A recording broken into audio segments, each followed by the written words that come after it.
Welcome to Regulatory Ramblings. Last year, India's parliament passed a landmark piece of legislation in the form of the Digital Personal Data Protection Act 2023. The DPDPA is a crucial legislative initiative that aims to safeguard personal data in the digital age. It focuses on empowering individuals with control over the data, setting stringent guidelines for responsible data handling. There also strike a balance between privacy protection and data-driven innovations. Our guest today, Anandaday Misshra, is going to help us delve into the topic. He's the founder and managing partner of AM Legals, a specialist multidisciplinary law firm with a presence all over India. They provide advice on value and strategy in tax, tech, commercial, litigation, and arbitration matters. With close to 3 decades of experience as a lawyer and strategic advisor, Anand, as we call him, works with clients across various sectors and jurisdictions. He delivers sound legal advice, and that's also innovative, empowering his clients with effective solutions. His areas of practice focus on arbitration, data protection and privacy, contract law, employment, taxation, and white-collar crime. He handles litigation in the various constitutional courts of India. With a rich experience in M&A, joint ventures, due diligence, and cross-border transactions, he's authored multiple books and white papers on various legal topics and has been ranked as one of the top 100 lawyers to be followed on LinkedIn globally. And he's also recently been bestowed with a badge of Top Data Privacy Voice by LinkedIn. He's also a professional member of the International Association of Privacy Professionals and holds the certification of technical privacy masterclass. He's passionate about advancing his knowledge and skills and contributing to the legal community and society. Anand, thank you so much for joining us. My pleasure, Ajay. Real quickly, tell us a little bit about yourself. Where'd you grow up? How'd you get into the legal profession, and what is it about data protection and privacy that interests you? That seems to be how you become known in recent times because of that. That's your claim to fame as of right now, even though you've done a great many other things. But tell us a little bit about yourself. Where'd you grow up and how did you get into the legal profession? Since my childhood, I was passionate about oratory skills as well as communication, and I wanted to carry out something where I can by convincing, can get the rights preserved and can handle and bring some relief to the persons who are having problem, pain. And that was the inspiration. And even my father is also a lawyer, though he had been with government organizations. But I had inclination towards the law from my childhood. And over the period of time, I found, yes, this is something which is very close to my heart. So I started with taxation, arbitration from the day one when I started my practice. And over the period of time, whatever the new laws which have been there, it has always fascinated me. And the data privacy is something which is, again, something which is very close to my heart. And when the GDPR itself came or introduced, from that time, I was also working on it. And right now, we are working with many jurisdictions, advising many clients all over the jurisdictions, working with best of the law firms all over the world. And from there, I got a personal inclination, and my firm also indulges in all the new laws, just like DPDPA or Artificial Intelligence Act, which is upcoming, or the Digital Act, which may be coming in India in the near future. So this is how something which attracted me more towards these gamut of new laws. And we are in an age where the artificial intelligence, everything is digitalized. So there we need to preserve ourselves, where we need to safeguard ourselves, and cybercrime is also enhancing on daily basis. So this is the only thing what I have to share on this. Certainly it's a brave new world since demonetization, and opened a great door. And I think most would agree it's been a net positive for India. But as you say, the threat of cybercrime lingers in the digital age. So I've heard multiple people refer to the DPDPA as a landmark piece of legislation. And, multiple groups have come out with their own briefings of it now that it's law. But broadly speaking, as a practitioner, why is it important? Well, DPDPA is very important and for a country Yep. Which has the second largest population in the world. Also, another statistics where we are top 3 internet users in the world. So this is alarming. So with the moment we talk about the internet usage, all implications come. And the digital is something we are living in the digital age. Now, having said that, our Supreme Court has already held in August 2017 that right to privacy is the fundamental right under Article 21 of the Constitution of India. And exactly after 6 years, on 11th August 2023, the DPDPA was enacted, though it is yet to be notified for its implementation and the rules are yet to be shared in the public domain. So this became very important to safeguard, to protect the data of Indian citizens as a data principle, and also the fundamental right which has been declared. So there was a big need of this particular enactment. Further, wherever the G20 has taken place, there also all the countries have so far enacted or implemented the DPDP. So that year was also the year where India was having the presidency of G20. Right. So there are many reasons for which the DPDPA becomes very significant. Not only that, there are many other factors which I will definitely like to share with you. As I said, that we are in the digital era, which governs the digital form of data only, and which is the one of its most unique facets.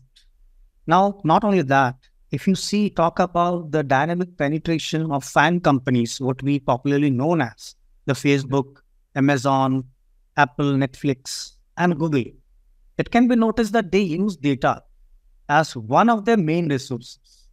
Right.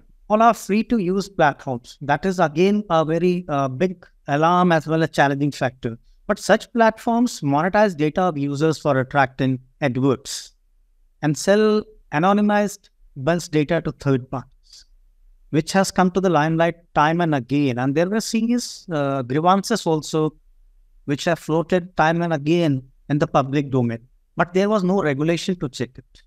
Not only that, now again, another thing which is very important, that such massive influx in exchange of data necessitated the enactment of the DPDPA, which was long pending.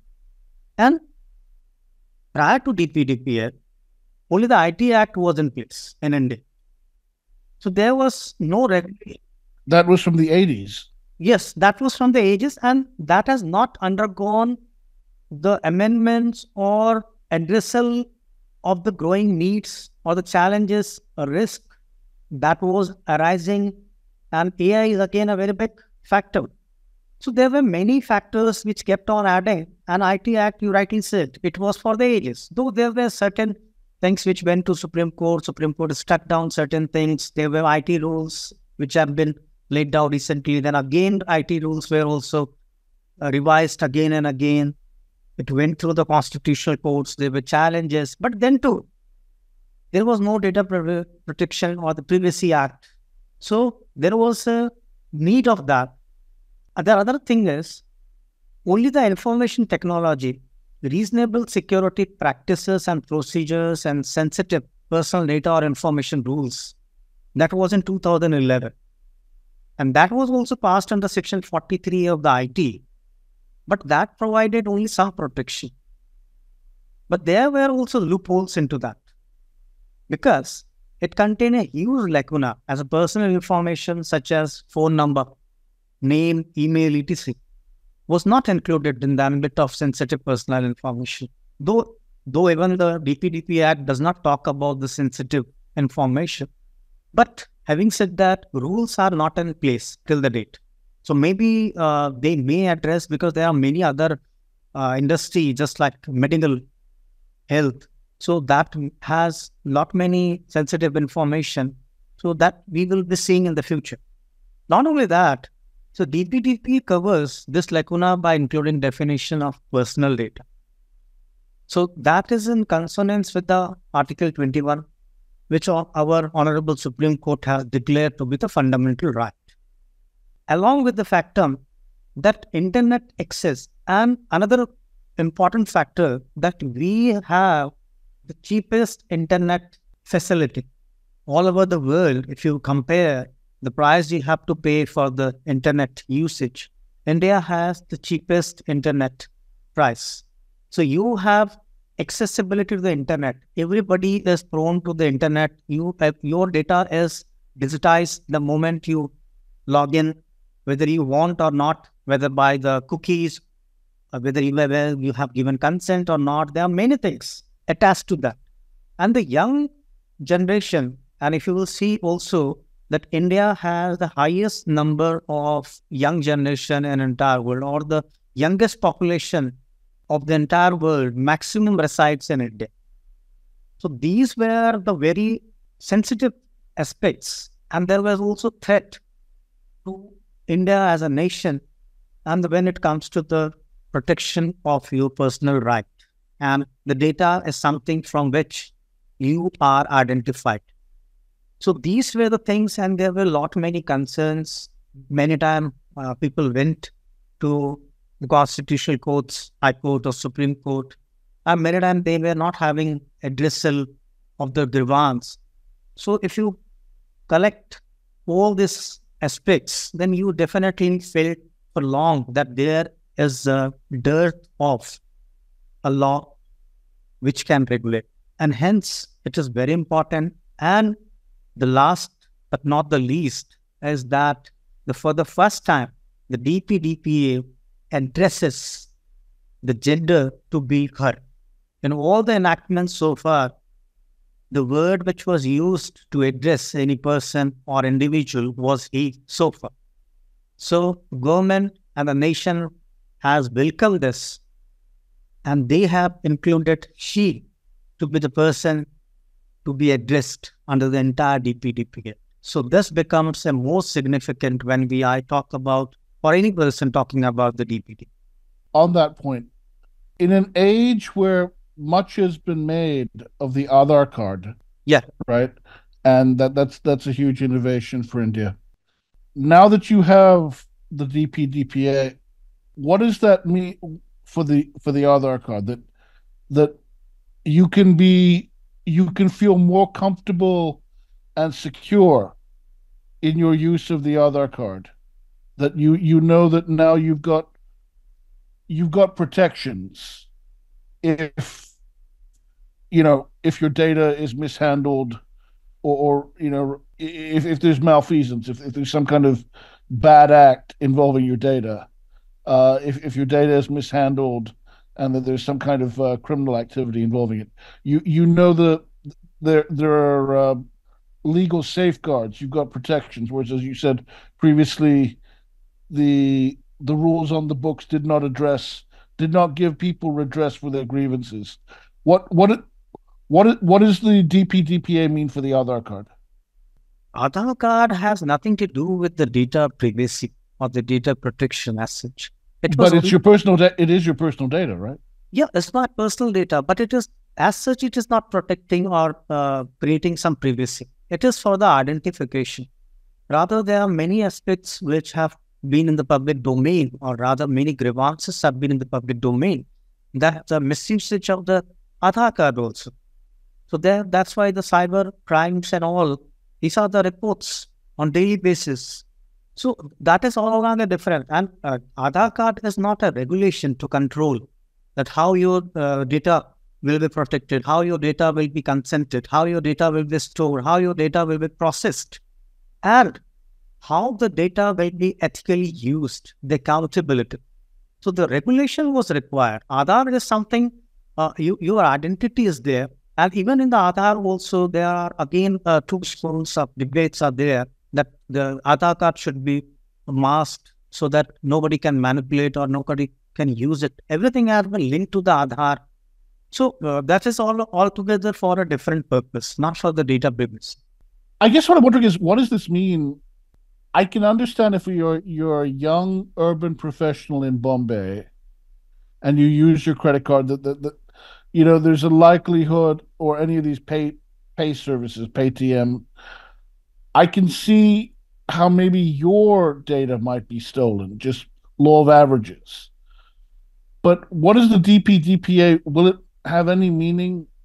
Will it have any effect for someone who's in the villages who accesses the internet via their phone versus someone in the middle class or upper middle class in a city like Bombay who accesses it over the internet? It would seem to me this would matter more to someone in an urban setting in the cities, or maybe I'm thinking in old-fashioned terms. But do you see what I'm saying? I mean, oh yeah.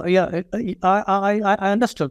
See, Ajay, that's a very good question. I would like to address in different way.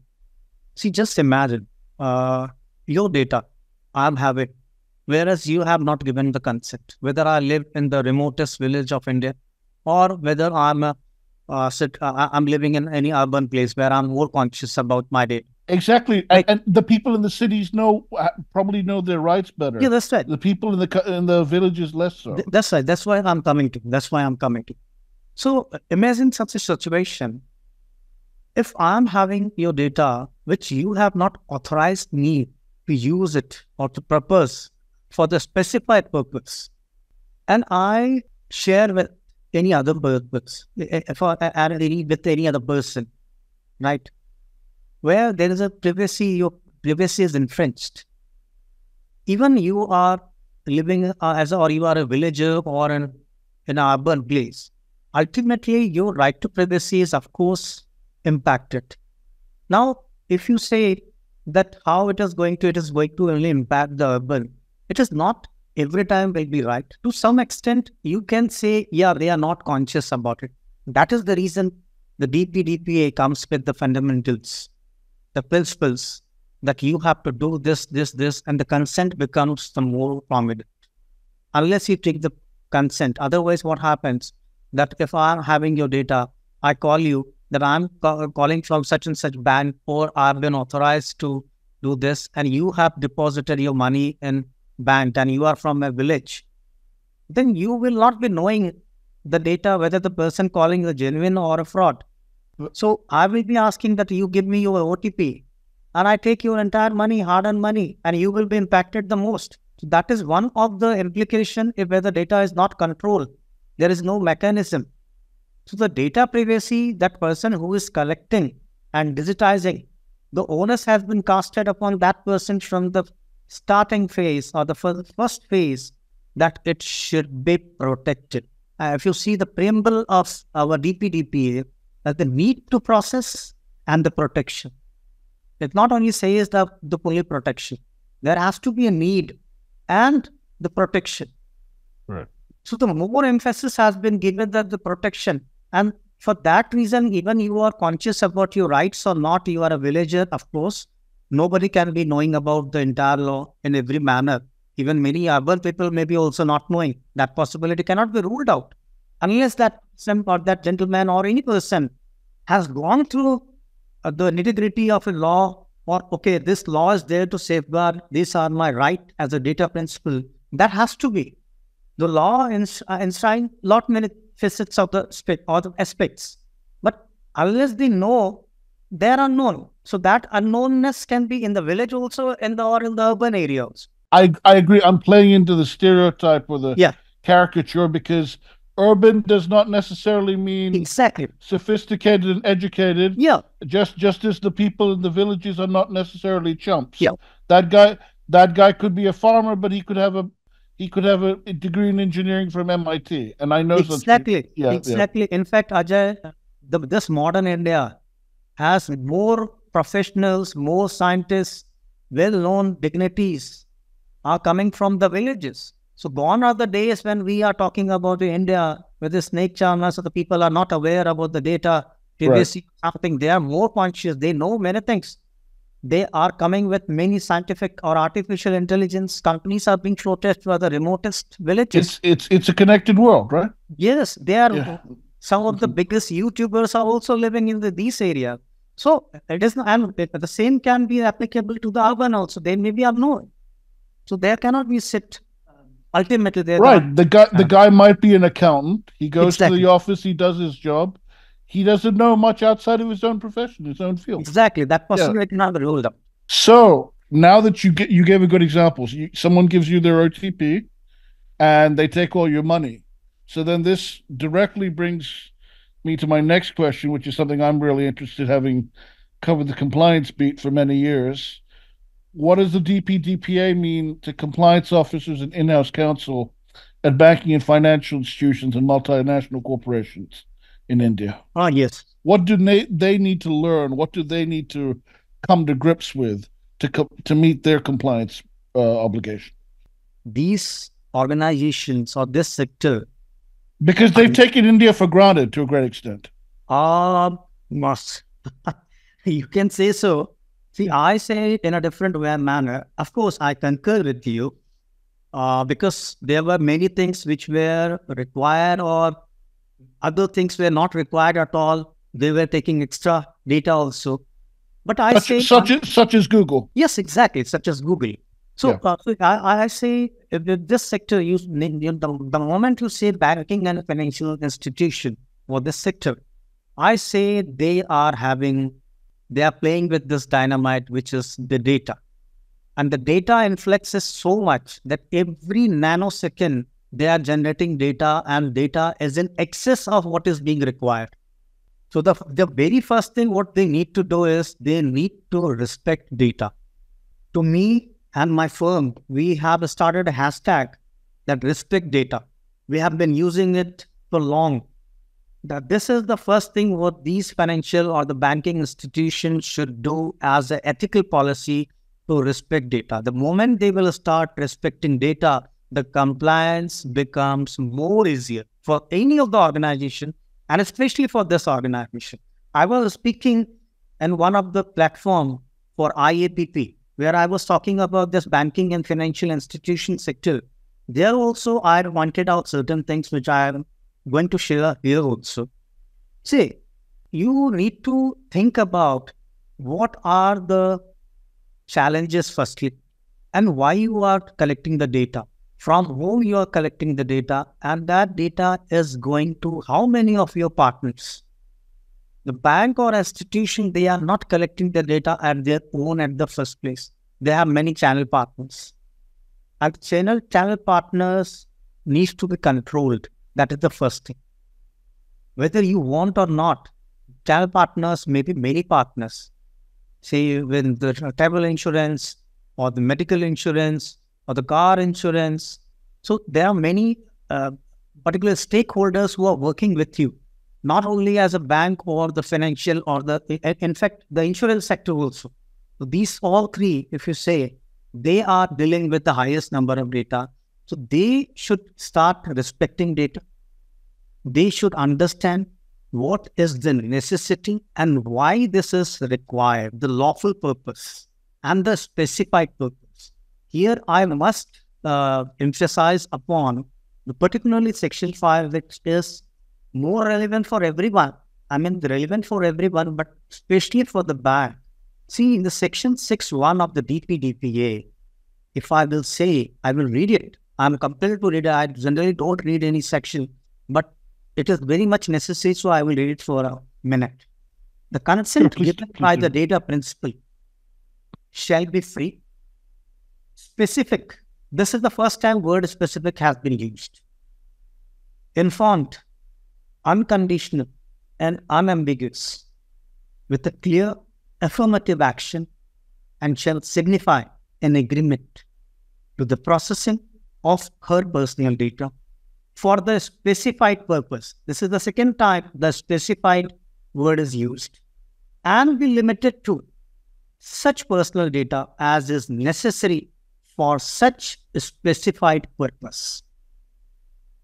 My purpose of reading this Section 6.1 of the DPDPA Act was to emphasize that the legislation, when they have enacted this Section 6(1), they have deliberately, consciously used the word specific or specified. And again, it is similar manner, specified purpose, not purposes. That needs to be understood by every sector.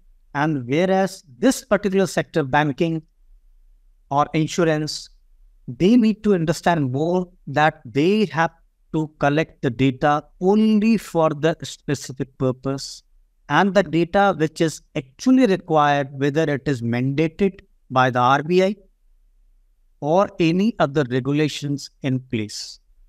Because the DPDPA carves out an exception where it gives a room for other laws to work harmoniously only when it does not contravene or it does not impact its purpose as such.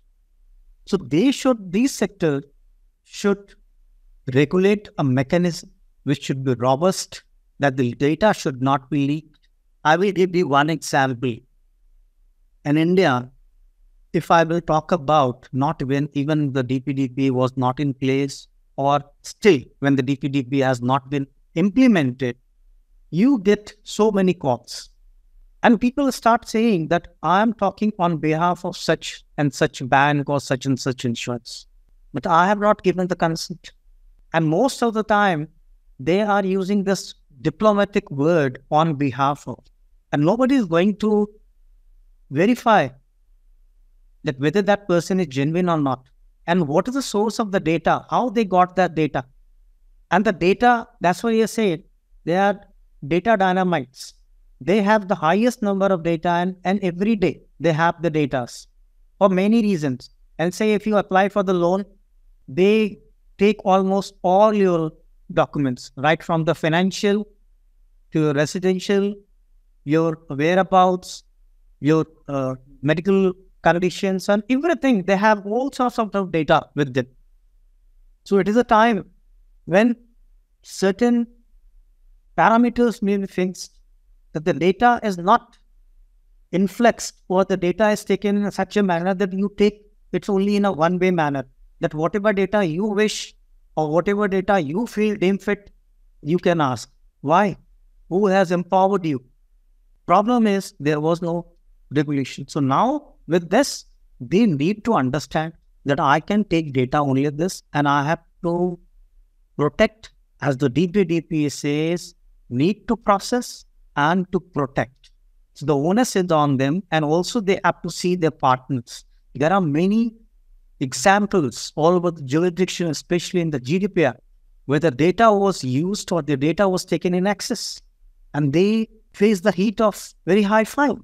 Yes, I recall that they were so liberal in their accumulation of people's data that sometimes even I felt myself being asked questions that seemed a little odd. I'm like, how does that information about me have any bearing on this transaction or the nature of my relationship with your particular company or establishment? Exactly. So that is the concern, and they need to. It was as though they were going on fishing expeditions, that there was too much overreach, because I can understand the commercial value of such data, but that has no bearing on that particular commercial relationship I may have with them. But that's what I said, that they were getting away with it for the longest time. Yeah. And another factor is very important: the banks, particularly the banking and the financial institutions. I can understand they want to do cross marketing. They want to see what else they can sell you. And cross selling is the one of the business model. But now I tell you, it is very fit for these industries, this sector, that the trust factor will be now associated with these institutions after the DPDP will be in place. So if I'm working, if I've taken some services from a bank or an insurance or a financial institution, if I say that, or if I find the too many calls or too many marketing mails are coming, or the purpose for which I have not given my data, they will also become non-reliable. Whereas some known person or the friend says that, look, I'm working with this, or I've availed the services of this. and they are very fair. Lawful usage, the fairness, the reasonableness is there. And they are not, disturbing me, or they're not sharing my data. So that more trust will be with that company, that banking or the financial.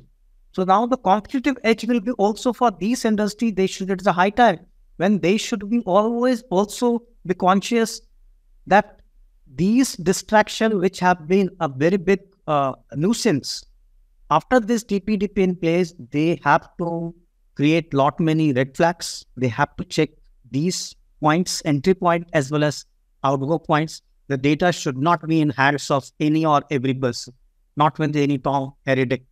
So that will be the one of the things which they need to work upon. They should have a good SOPs in place. They should have the robust data protection strategies, then the policies. They should train their internal persons as well as the channel partners. They should have a audit mechanism more for the outsiders and insider also. Because see, and this sector always brings one very important factor, that is the insider risk. They are more prone to insider risk, and they will be facing lot many heat due to this DPDPA, hefty penalties. The reason being, all over the world, if you will see, wherever the data breaches have been reported, more than 55% was due to insider risk. And these sectors are more prone to insider risk because they are dealing with more of the data which are more of a nature of a personal data. So they have to be more conscious. And it is not that one-time study they have carried out, one-time training they have done. No, it is not so. They have to take care of this. Otherwise, some of the companies will be losing business, losing trust, and also losing their bottom line. And it will be very difficult for them to survive. So they have to, that's why I have to reiterate the first word. They have to have a policy where their motto or their preamble should be that respect data. And these rules are not the exception. Coming to that point then, what can organizations do? I mean, for example, most modern compliance officers will tell you, you can't separate risk from compliance. That before you devise a compliance program for an institution or branch, you have to do a risk assessment to figure out what are the risks inherent in that environment for that company, for that branch or that establishment, that office. So with that paradigm in mind, with that approach in mind, what can organizations do to come up with a comprehensive approach to devise an effective data protection strategies for themselves? Yes, that will be, I will say, now in this digital era, and especially after DPDP in place, it will be a reality for sure in 2024. It's only a moment, it's a matter of time. They have to realize and they have to start working on effective data protection strategy. There are many pillars. I will share almost 11 or 12 pillars that how they can have, they can formulate an effective data protection strategy. The first being that they need to understand the DPDPA 2023 in a holistic manner.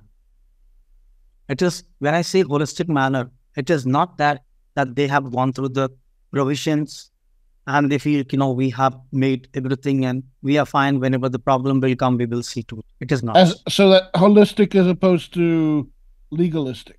Yeah, legal aspect. I'm coming to that. All are interconnected. Yeah. DPDP is not only about the legal aspect, but the entire legal aspects is founded on the bedrock of all the system in place in your organization. So the first starting or the touch point will be the understanding the DPDPA, the familiarize the DPDPA, that understanding the rights of data principle, the very first. Obligations of the data fiduciary, if you are a data fiduciary or you are a significant data fiduciary. Then whether you have any data cross-border transfer which is occurring, then you need to understand what are the rules, regulations in place, or how it is going to impact, or whether you are under the restricted list with the government will be coming, and there are many things which will be coming under the rules or the regulation from the time. And what are the penalties for the non-compliance? And that should not be only understood. The DPDPA should not be only understood by the general counsels or the IT person, but by the all stakeholders. And when I say all the stakeholders, then HR is also one of the important, the board also. And the board, this time, they should not only talk about the DPDPA as a passing reference or as a formality. They should take it to be an important pillar to survive and to be in the competition. DPDPA is that much important. Then they should also try to analyze, when understanding DPDPA, that how it is at par or how it is differing with the GDPR or CCPA or any other major jurisdiction regulations or any adverse rulings which has come. So you can be proactive. So that will bring the understanding of the DPDPA. That is the one. The second thing will be the data governance and the classification. Then again, data governance comes with the responsibility. Data governance comes with the ethical working, where you have imbibed the culture, where you really mean that we all as a team, all as an organization, or the channel partners, or the data processors, third-party data processor, all have one mission to respect data.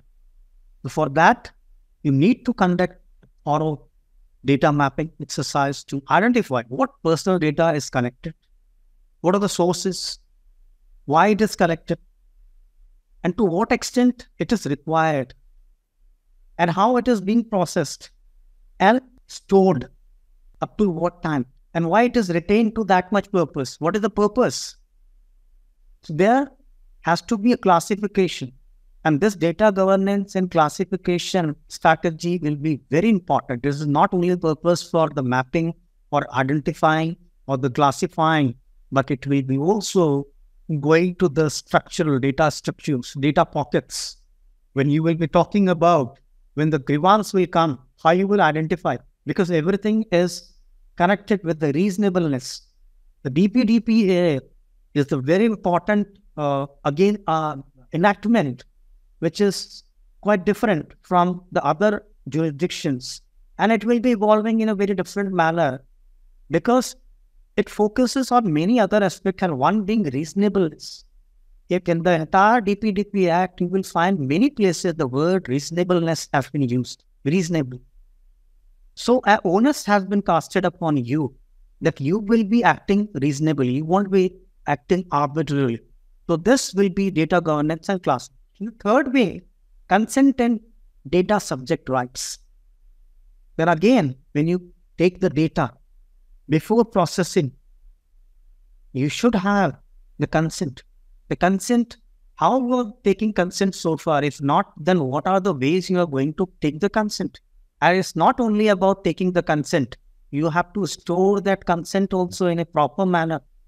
Because if some person comes and says, I have not given you consent, how you will trace it out? How you will justify that you have taken the consent and in a rightful manner? That should be free, unconditional. So there are many things.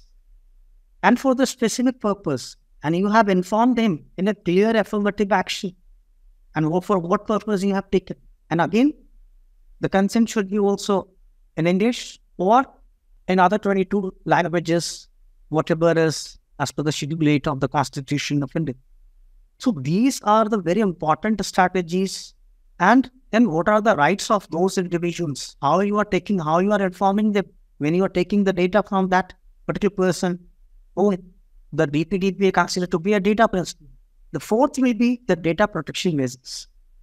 What technical safeguards you have taken to protect that data? Because the preamble to the DPDPA says the needs to process and protect. So the protection will be in a manner where you have to deploy all the reasonableness. You cannot say that it remained to be or it was going to be. All reasonableness have to be in place. The data protection measures, just like say security measures, encryption, anonymization, access controls Again, access control is connected with the insider risks and regular security audits.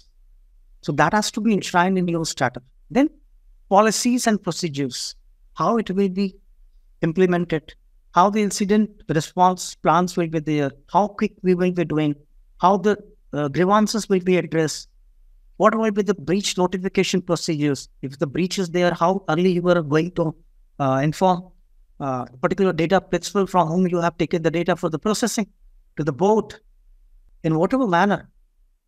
Then the fifth pillar is data processing in the third-party manner. There are many bad incidences due to third-party data processors, their fault, their data breaches. The companies have to pay hefty fines under the GDPR. The lacuna was also in the agreement. So there also you have to see not all the data processing and the third-party management. There you have to address, you have to learn everything, and you have to have the robust agreement in the place. So data processing agreements, third-party contracts, vendor assessment, whether that vendor has those policies, they are aligned with all the controls, whether it is the technical or the principal, how their particular persons are trained, whether the data processed is stored, how it is stored, how it is protected. Then sixth being training and awareness. That will be again a constant process, because when you will be implementing or you have implemented in your organization, there may be many intrinsic as well as extrinsic challenges or the bad incidences for which you have to review and constantly upgrade the awareness, training. And that will be also for your third-party vendors or the channel partners, especially, again, the banking, financial, or insurance. That will be there also. Red flagging has to be again, and red flagging, not only the red flagging amongst only the GC or the data protection officer, DPO, or the IT person, whoever in charge or they are working, HR, again, very important stakeholder. The red flagging should be also a matter of the board of a company on a regular basis. And what addressal has been there, how effective it has been. The awareness program should be carried out. Then the seventh will be the data protection impact assessment. Again, it is a very big task. It is a Herculean task. There are many facets. There are again you have to connect dots. You have to identify the dots for your organization. I say dots means there are many factors you have to identify looking to your transaction, business transaction, data storage, the nature of data, how long you have to store. Because every organization, every business has different challenges. If you talk about the health sector, there are many challenges. So you need to understand your tenure. It has to be enshrined in the policy. Everything should be clear as daylight. It is not that it is in the implied manner. Nothing doing. That's why I read Section 6.1 of the DPDPA Act, the specific. That means it is as clear as daylight without any ambiguity. Then the eighth will be the legal and regulatory updates. Whatever are the updates in the law, whatever the changes are being carried out, whatever are the modes, manner, rules, procedures, or even any cases or the board of the data protection, which will be the governing for the whole implementation and the grievances, what instruction, how they have disposed any grievance, bad experiences, everything you have to again update. Again, it will be interconnected with the training. Then the ninth is very again important, the documentation and record keeping. For every stage, right from the consent, data protection policy, bad experiences, grievance of the data principal, breaches, how early you have addressed, how you have reported the concerned major stakeholders, what sort of contracts is in the place, how the contracts have been placed. It should be vetted again and again. And it is a constant process. It is nowhere in the world if somebody will say that we have a global policy.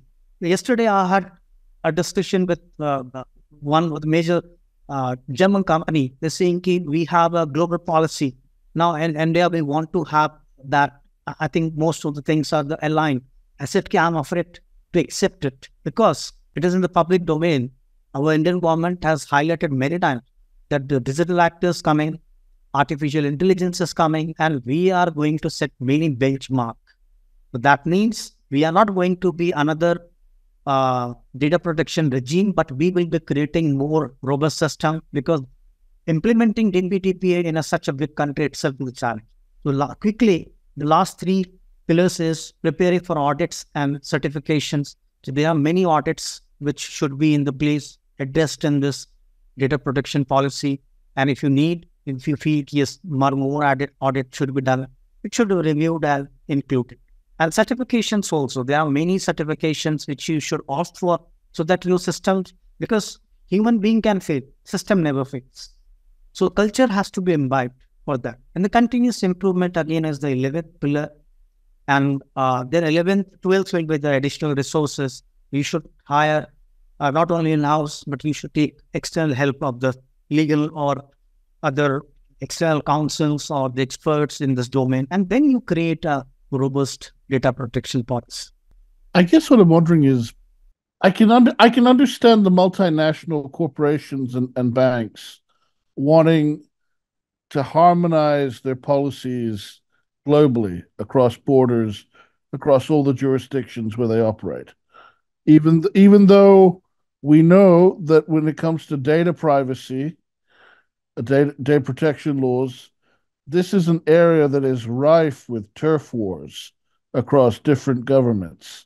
And that for as long as the profession of financial crime, let's take that, AML, a subject I know about, for as long as that has existed, the long struggle has been transferring client data across borders from different branches in different jurisdictions. But that's essential for KYC, but it comes up against the brick wall of different jurisdictions having different rules on data privacy.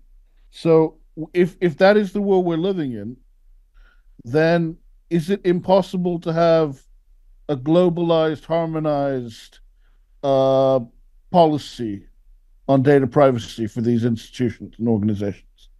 Well, see, Ajay, that's why I gave an example of German company to address particularly the. I guess basically does it mean that they need to tailor it for each market? Exactly. They cannot think about that. Okay, we have a global policy. Let us replicate here and with certain amendments, comma and if words. No, nothing. It is not. I'm afraid I cannot advise like that because that's why I just shared that India is going to set many benchmark. And also a country like India does have more power and more leverage. Than say a Malaysia or an Indonesia. See, the cross-border or the data transfer. Because size of who you are on the global stage and the size of your economy. Yes, that's right. Has a lot to do with it as well. Exactly. There are many challenges. Yeah. And that is the reason we have to come out with many innovative things. And that's why you said the government is clear that we will be setting benchmark. Exactly. So we can't allow your foreign rules to stifle our innovation. Exactly. So we need to understand what DPDPA intends to achieve, and not that another data protection policy which has been implemented in the form of DPDPA in India. It is not so. I'm afraid at least. So where should they look for tips to formulate solid data protection policies? Should they look overseas? I mean, where can they seek guidance, or is it a matter of they need to seek the help of outside counsel to help them devise the right data protection policy for their organization? Yeah, that's right. That's a very important thing. Just like we talked about data protection strategy, the policy is almost similar. The particular touch point or the pillars are almost similar, but I would like to address on 15 aspects. Okay. So the first will be again the similar. Most of the things will be similar, but I will try to differentiate, or I will put it another way. So understand legal requirements. What is required to be done? It will be more on the compliance, the checklist, and particularly your jurisdiction, and if any other implication is there under other jurisdiction. So that legal requirement has to be carried out. So it will be more on the understanding the checklist, and the regulatory compliance requirement. That will be the first thing they should focus. Second thing will be, if you are a significant data fiduciary, as the government will come, they will notify who will be a significant data fiduciary. Otherwise, data fiduciary will be, most of the organizations will be the data fiduciary. So they should appoint, if you are a significant data fiduciary, then you have to appoint a data protection officer or any consent manager, whoever is required as per the working, or but particularly whether you are tagged as significant data fiduciary or whatever, irrespective of that, any person responsible. That person appointment should be in a very meticulous manner. That should be the important part of your policy, data protection policy. The reason being, because that person role will be not only to troubleshoot, to see and to connect the dots, collaborate with all the internal departments, all the stakeholders, as well as the external partners, and that person should have an equal exposure or equal knowledge of the technical aspects and not only the legal aspects. So the policy should be that zeroing upon a person who is responsible, you call it by any name. I'm not saying, because there are many things which I have already shared. That person should understand the nitty-gritty. That is the second. Third will be identify the scope. Define who the policy will affect. This policy is going to affect whom? Whether employees, contractors, partners, customers, or any external stakeholders in any manner. That is again a very important fact. Then conducting data audit. Inventory, what sort of data you collect, where it is coming from, how it is used, where it is stored. Then when the moment you say stored itself is the ocean. In what manner it has been classified, at what manner it will be pocketed, in what manner it will not be in the silos, how you will be checking that this data is not required and it will be deleted.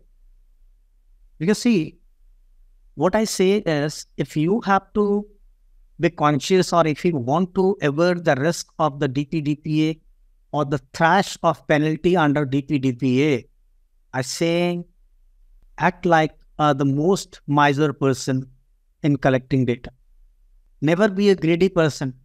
Let everything come and let everything be stored. Stop that mentality. Remove what is not required. I'll give you one example, Ajay. It's most apt.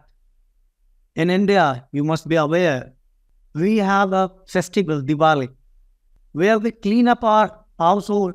We clean everything, whatever is dirty or unwanted. Right. For the reason that Goddess Lakshmi will bless with the wealth, harmony, peace, joy, happiness, everything. So that's akin to a purge of unnecessary data. Exactly. At par, the whatever we are doing during the Diwali, same thing you have to implement with your data. Remove this, whatever is not. That's why I use the term silo, whatever are not even used, but is still lying. Why to keep it? Remove it. Minimize it. There are fundamental principles, 7 principles of the data privacy all over the jurisdiction. The minimization, purpose limitation, storage to minimal. So these are some of the bedrock of this principles, the bedrock principles of the data protection. So this audit should not be in a mechanical manner, but it should be effective. So that policy should address every step in a very exhaustive manner and not a mechanical manner. So you need to involve all the stakeholders, the persons who are experienced. They have equal exposure about the IT sector also and the law.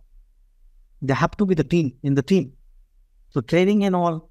Then define key principles. The policy should reflect the key principles of data protection, what I was telling, the lawfulness, fairness, transparency, purpose limitation, data minimization, storage limitation, integrity and confidentiality. And I will say the 8th principle, what I want to say is respect data. That should be in this one. Then, so that it binds more of it.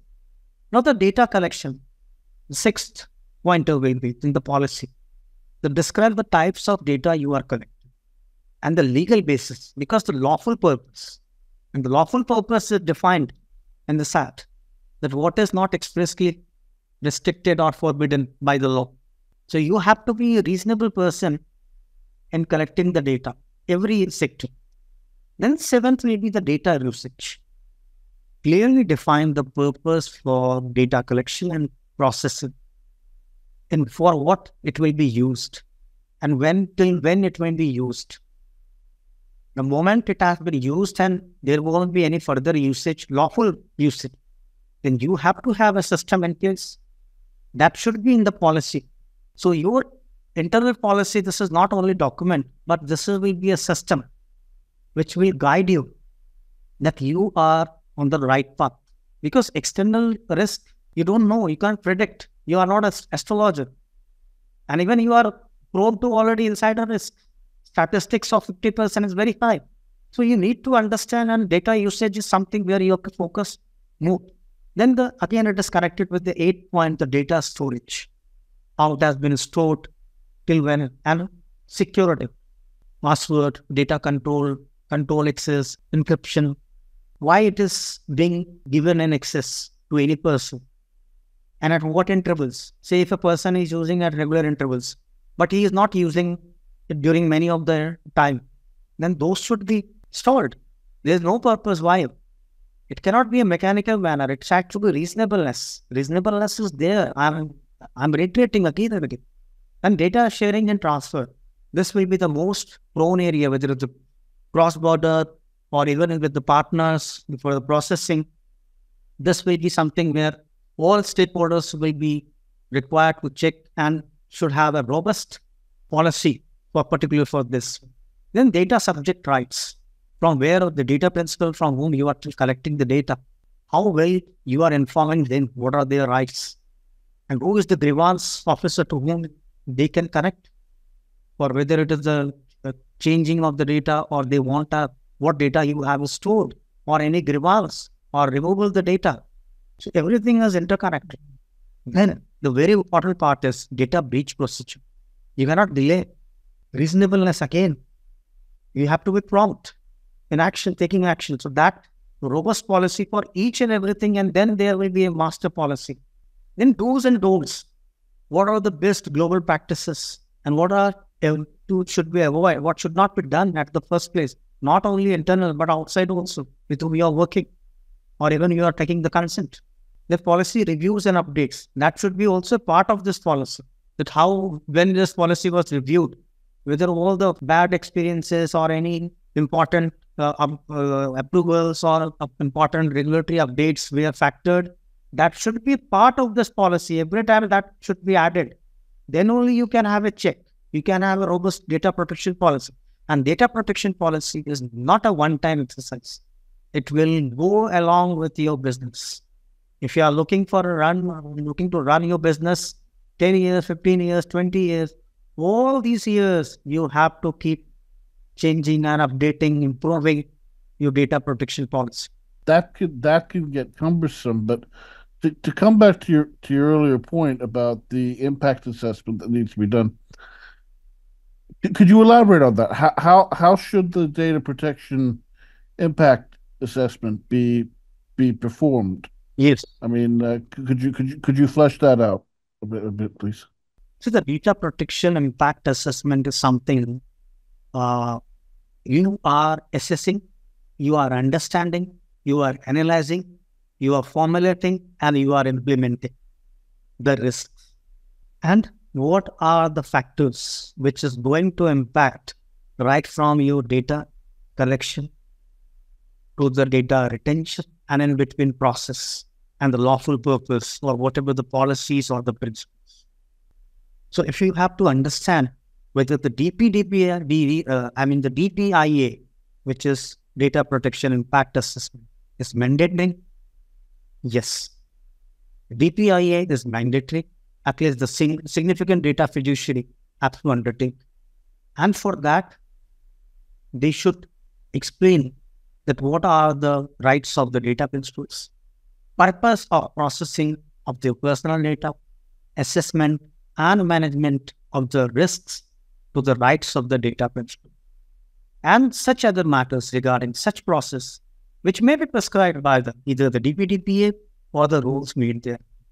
So the DPIA is mandatory for the significant data fiduciaries, but it is advisable irrespective of that. Other organization, though it is not mandatory, but they should definitely carry out so that you can understand what exactly you are dealing, how this can impact your working. Then secondly, if I say that whether a separate DPIA should be carried out for each and every project, I mean where you are carrying out some different project where you are collecting different sort of data. Yes, every project have to be carried out, have to be verified again from the same angle, and DPIA should be carried out for those projects. Third will be, again, what are the broader heads of a DPIA, or which has to be assessed in a DPIA, ideal DPIA. So the three heads, what we call, first is associated with data principle, whatever are the risks. So the risk associated with the three headings, what I'm telling you. The first is the risks associated with the data principles. Second is corporate risks. And the third is compliance risks. So these risks should be taken care of, and that is the broader picture of entirety. Then the fourth will be an important question which many people say, that whether DPIA should be published. Of course, it has to be documented. It should be published because significant data fiduciary has to even otherwise keep it. If an audit is there or they have to show or any breach is there, they should have, yes, we have carried out. And other organizations should also do it, and they should also have DPI in place so that any additional risk is there, they can act, they can know what are the risks associated with the existing or the new project. Then in that also, again, there can be a fact sheet in the DPIA, which will be again a very exhaustive sheet, which I will just sum up because we are already running out of time. So the first will be again the project name and description. Second will be information about the data collector. Third will be the purpose of data collection. Fourth will be data categories, then data sources. Sixth will be data processing activities. Seventh will be data recipients. Who are the data recipients? Eight will be risk assessment. Nine will be mitigation measures. 10th will be the legal compliance, and the 11th will be the contact information in case of any adversity is reported or this. So these are the measures. Otherwise, the DPIA itself is a very exhaustive subject. 1 hour or 2 hours is also very easy. So this is all about DPIA. In the time we've got left, previously the statute that everyone looked to globally, for international standards, was the Europe's GDPR. I guess that's been in place now since 2018.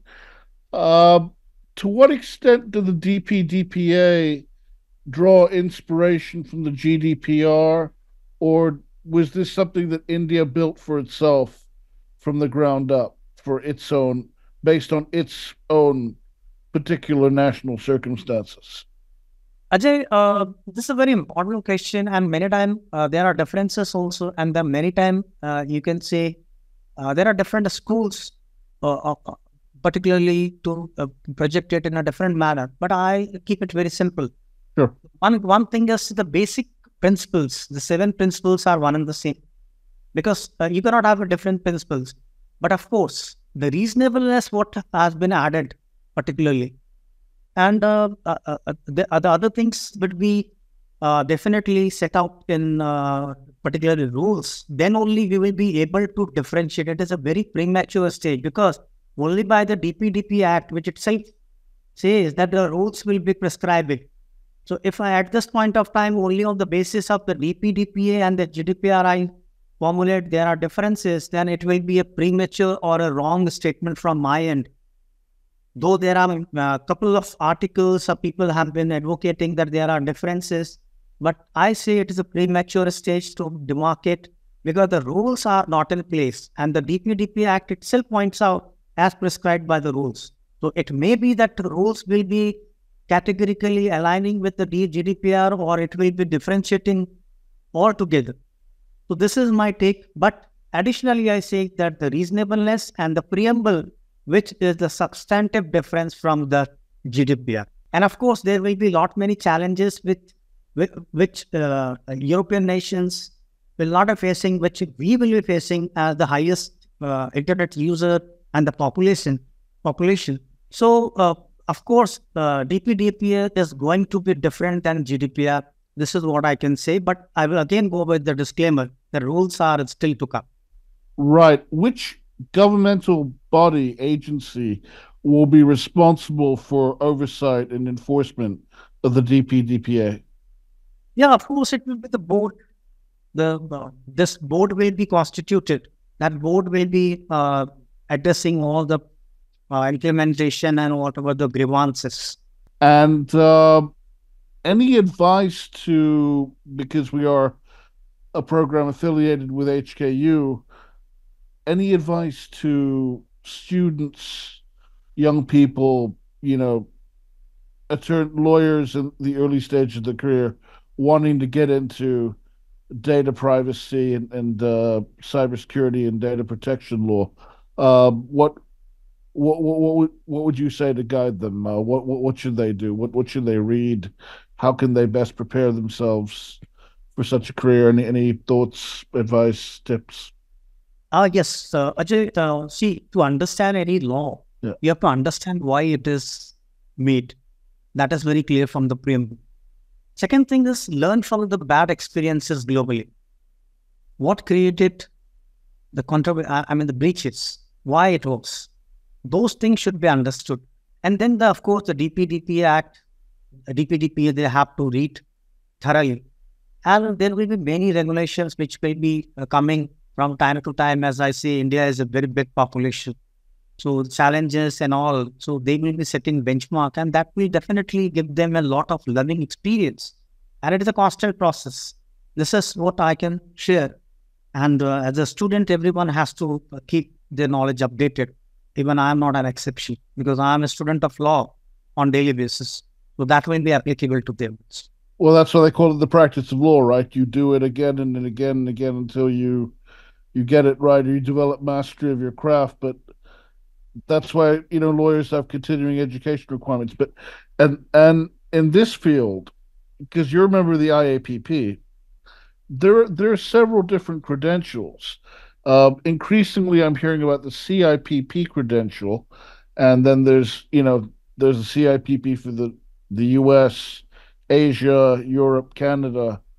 The suggestion is, because of the importance of GDPR and how even Asian jurisdictions are following that, the suggestion has been given to some students or takers of that exam, those pursuing that credential, do the CIPP test credential that's tailored for Europe, because that'll give you greater exposure to GDPR.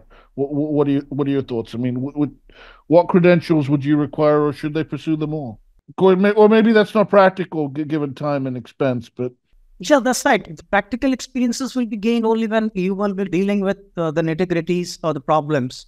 But of course, the credential, when it comes to credential, definitely IAPP have made so many courses for various jurisdictions. They can definitely opt for it. And in addition to that, there are many other jurisdictional courses also, in addition to the IAPP. So that can be also taken at an additional factor. But IAPP always. Is there anything you feel we didn't cover before we let you go? Yeah, I will only repeat those two things. That firstly, you have to understand the nitty-gritty of this law and why this law is there. Okay. And start respecting data. That is the golden mantra which I can say to everyone in any jurisdiction. If you will start respecting data, you will imbibe a culture where you will be safeguarding everything while processing or collecting data, consent, or storing or deleting in whatever manner, whatever are, and during this process. So data, respect data is the biggest weapon to save yourself under any data privacy regime in any jurisdiction. Okay, well, I think that's a good place to leave it. Respect data, and spare yourself the problem of fines and regulatory sanctions. Anand, thank you so much for your time. We must do it again. My pleasure. It was great talking with you and sharing insights, whatever I can do. Time was very less. Otherwise, all topics are very exhaustive. Must have you back again. And to our listeners, thank you again. Until next time.